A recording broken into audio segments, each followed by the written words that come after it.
গাছ লাগানোর উপযুক্ত সময় হচ্ছে বর্ষা মৌসুম।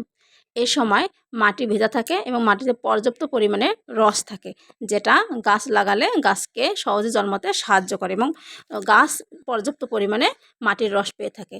এবং বর্ষা মৌসুম ছাড়া যদি আমরা অন্য কোনো মৌসুমে গাছ লাগাই, সেক্ষেত্রে মাটি উর্বর থাকে না এবং মাটিতে পর্যাপ্ত পরিমাণে রস থাকে না, যার কারণে গাছ মারা যেতে পারে। তো আজকে আমি একটা উদ্যোগ নিলাম যে আমি আজকে গাছ লাগাবো। তো গাছ লাগার জন্য আমি প্রথম গাছ নির্বাচন করতে গেলাম। তো আজকে আমি পেয়ারার চারা লাগাবো। তো আমাদের সবজি বাগানের পাশে অনেকগুলো পেয়ারার চারা রয়েছে। আমি সেগুলো নিয়ে এসে আমার সবজি বাগানের মাঝখানে লাগিয়ে দেব। তো আসসালামু আলাইকুম ভিউয়ার্স, সবাইকে আমার নতুন ব্লগ ভিডিওতে স্বাগতম। আজকে আমি পেয়ারার চারা লাগাবো এবং কিভাবে লাগাবো সেটা আপনাদের সাথে শেয়ার করব।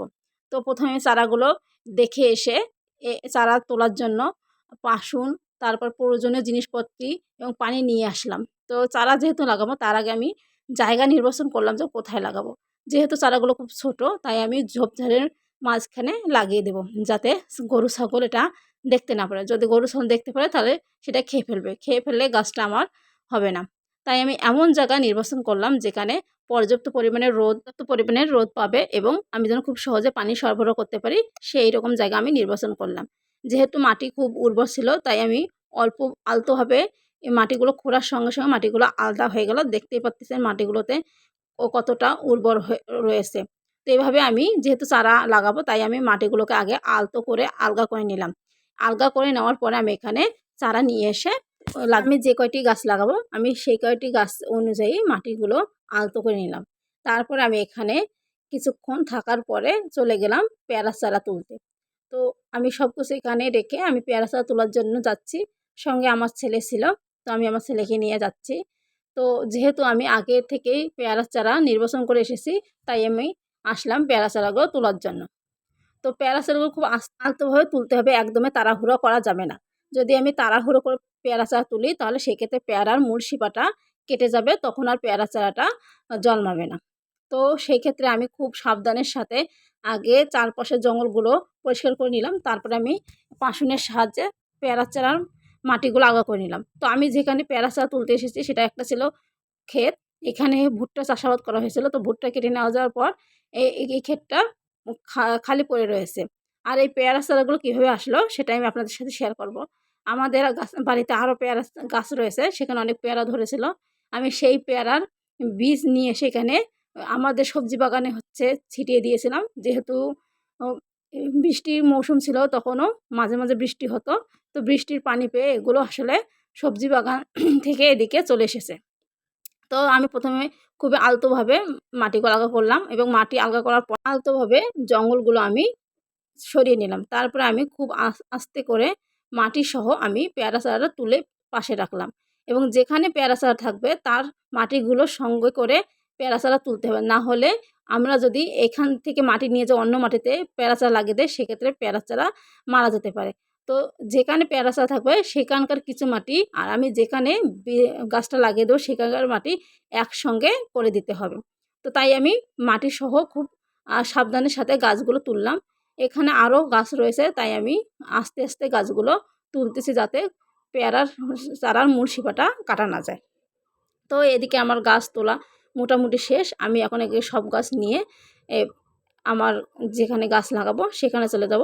তো সেখানে যাওয়ার আগে আমার আরও কিছু গাছ রয়েছে, সেই গাছগুলোও আমি তুলব। তো আমার গাছ তোলা শেষ। এখন আমি সবগুলো গাছ একসঙ্গে করলাম।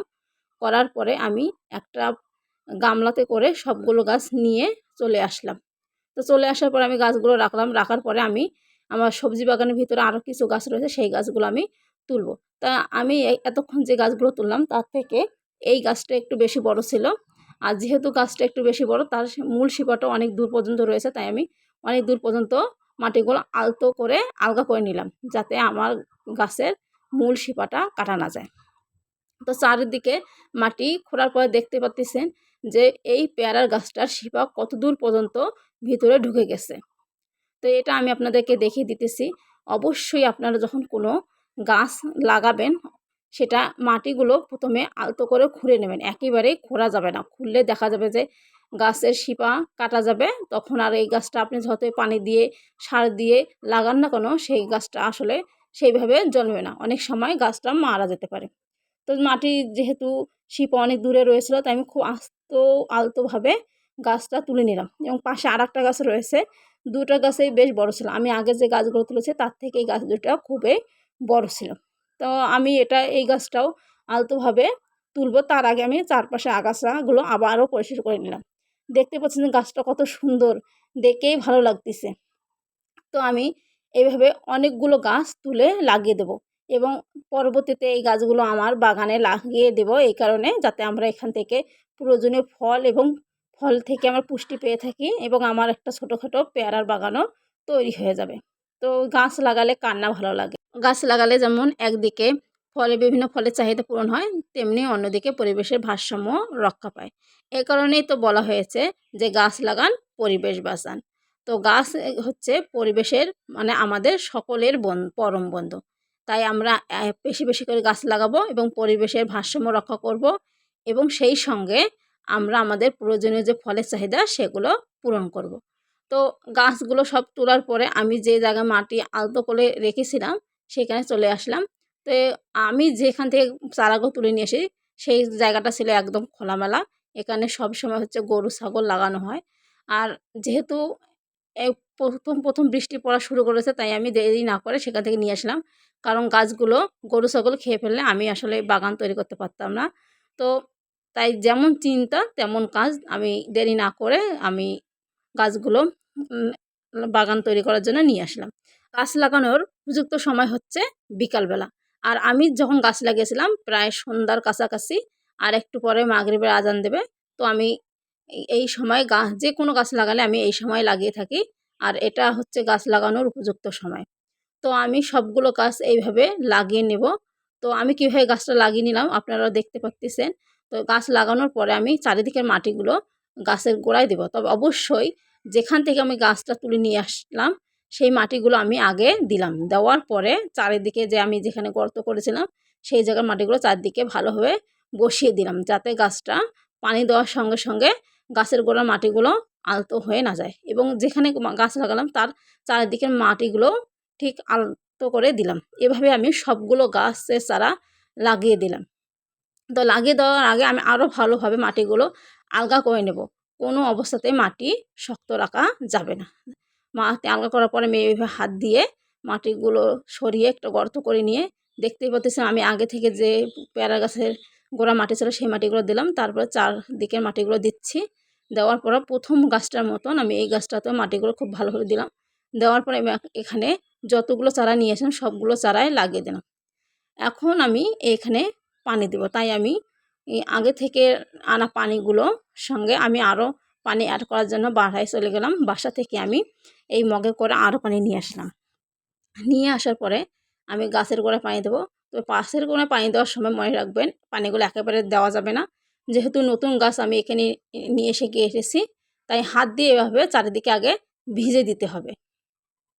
এভাবে চারিদিকে ভিজে দিলে হবে কি, যে গাছের গোড়ায় যে মাটি রয়েছে সেই মাটিগুলো আলগা হয়ে যাবে না এবং গাছটা আপনা আপনি উঠে যাওয়ার সম্ভাবনাও থাকবে না। ঠিক একইভাবে আমি সবগুলো গাছে এইভাবে হাতের সাহায্যে পানি দেব।